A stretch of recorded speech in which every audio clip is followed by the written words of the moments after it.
And thank you for the opportunity to talk to all of you. Always love coming to India. The energy, the enthusiasm, and the vibrancy just kind of rubs off as you get to India. So the first thing I would do is I have 15 minutes to talk about generative AI. I know I'm not the first speaker speaking on generative AI in the last 1 year. I'm sure you've heard many of the speakers across the world talking about it. I'll pivot it in a direction so that you get some takeaways from today. What I'm going to do, talk a little bit about generative AI, but before that I'll introduce Cognizant. Cognizant is a Fortune 500, roughly $20 billion of revenues, 360,000 employees globally. 260,000 of them actually are based in India. So 70% of our workforce is in India. We're the second largest tech services employer in India. So pretty big in India. The heart of the company is in India. Tech services companies pivot on technology discontinuities which power human capital needs. And the generative AI discontinuity, which is going to be the next big one, is very different from the past, but it is going to actually power economic prosperity. It's going to change the anatomy of jobs, skills, tasks, occupations. It's probably going to create upward social mobility. So we're kind of going to pivot a little bit about that as I speak. And before I do that, what I'm going to do is talk a little bit about what happened in tech discontinuities of the last 40 or 50 years. If you go back to microprocessors in the 70s, and they all go through an S-curve. The microprocessors in the 70s, it took almost 20 years for personal computers to come in, and that was a slow start. Most tech discontinuities are general-purpose technologies. General-purpose technologies spawn downstream innovation. They are very pervasive, and they improve over time. That's what general-purpose technologies are all about. Generative AI is also a general-purpose technology, but it's very different from the past. If you go back to the internet started way back in the 80s, but the downstream innovation, which is on search engines, actually kicked off in the 90s. And actually, none of us actually remember the most popular search engine in the 90s. I'm quite sure many of us don't remember that. Alta Vista was the most popular search engine in the 90s. None of us remember because we all live in an era where the further downstream innovation which came from Google in 1998 was the one which actually powered the search engine story. If you go back to the mobile revolution, very similar.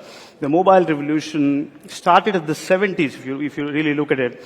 But smartphones really became very popular in 2001. And in some ways, when the first iPhone version kind of got released, that's the time, it's almost 35 years since the mobile revolution started. That's the time actually the information age kind of got created. So if you look at tech discontinuities of the past, they went through this S-curve. It was a slow start.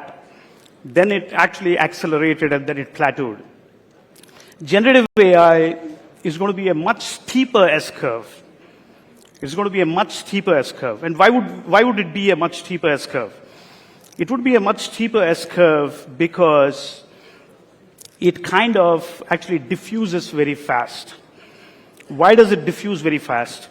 If you go back to the 70 years of computing history, you will realize that almost in every change in computing history, you would notice that humans wanted to understand computers. This is the first time computers would like to understand humans, and the interface is going to be natural language. And if the interface is natural language, it's going to diffuse really fast. Just imagine technology built in the Silicon Valley in generative AI will diffuse to a farmer in rural India at a rapid pace. A farmer in rural India who's actually going to speak in a local dialect which would access computers and create, in some ways, a creator economy in that rural economy. And that is the pace at which it will move. And therefore, this S-curve is much, much steeper. It'll be a slow start, a short runway, and then it'll take off. And it'll accelerate much faster than the past S-curves we've actually seen in the past. So what I'm going to talk a little bit about is the jagged frontier of AI capabilities. What I mean by that is the blue line is actually a workflow. Most times, a discontinuity of this kind will actually impact tasks.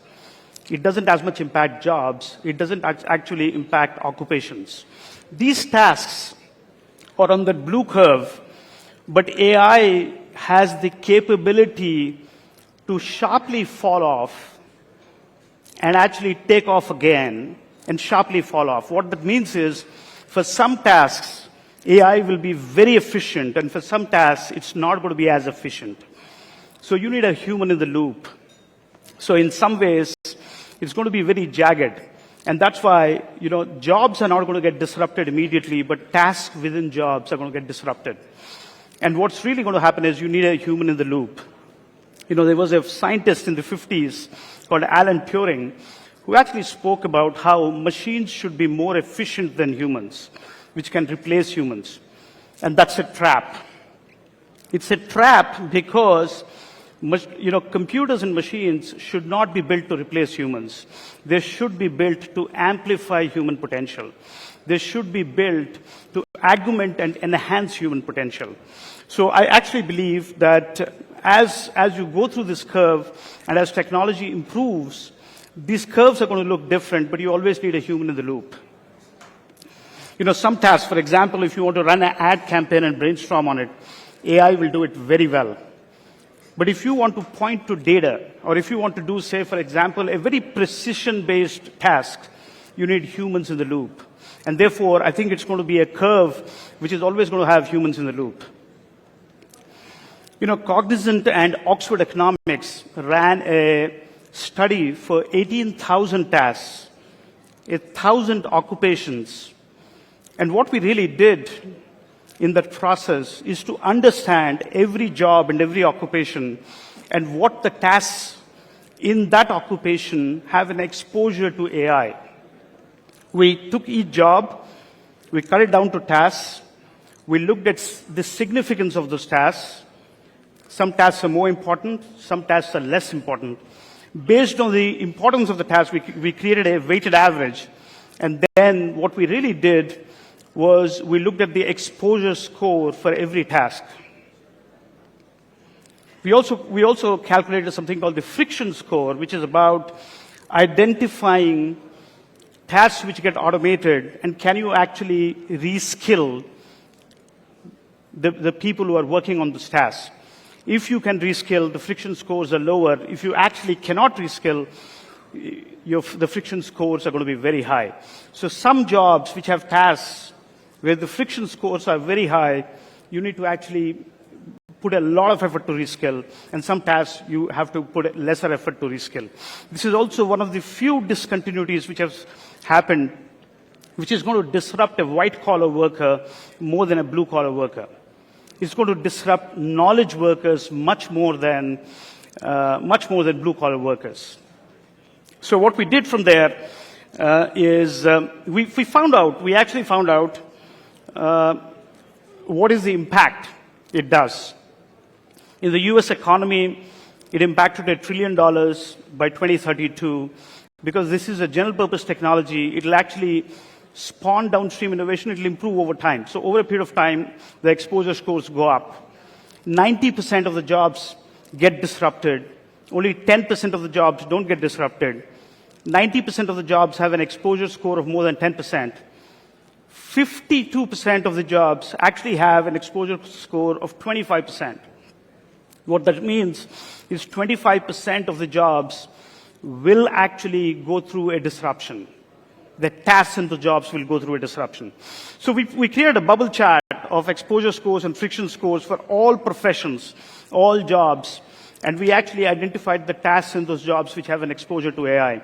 It kind of expands from the year we are in today all the way to 2032, where the disruption will continue on AI.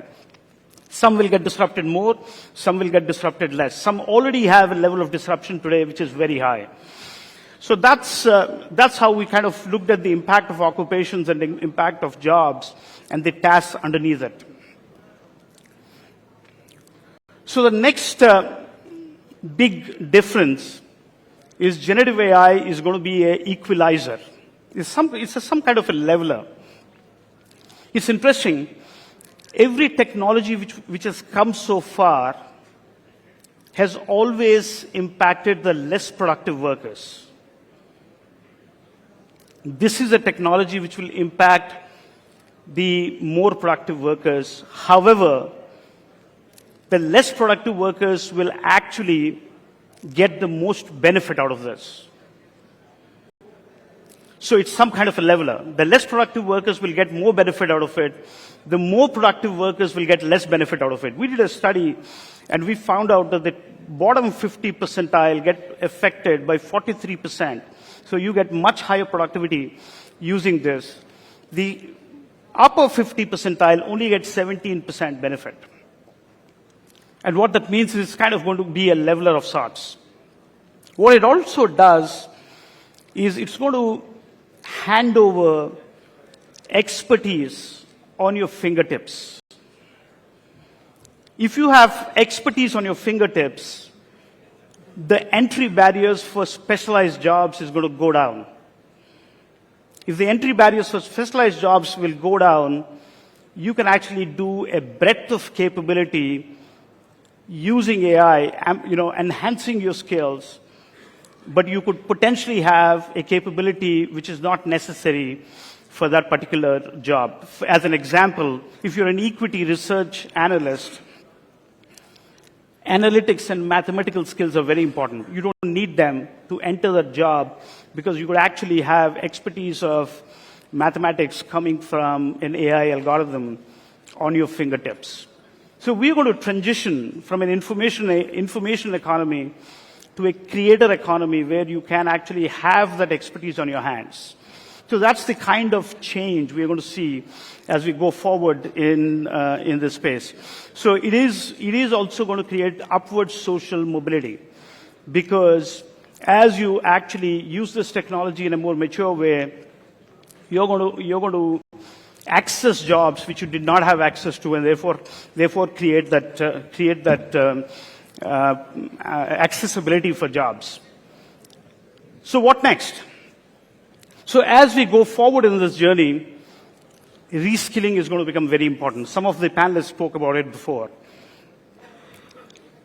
As evolution of this technology happens, you're going to move from task automation to reorganizing businesses, reorganizing process, and then it's going to be deeply embedded into organizational muscle. Safety, trust, and equity will make it very responsible. If you don't want to fall into the Turing trap, as I spoke about, you will have to responsibly navigate it.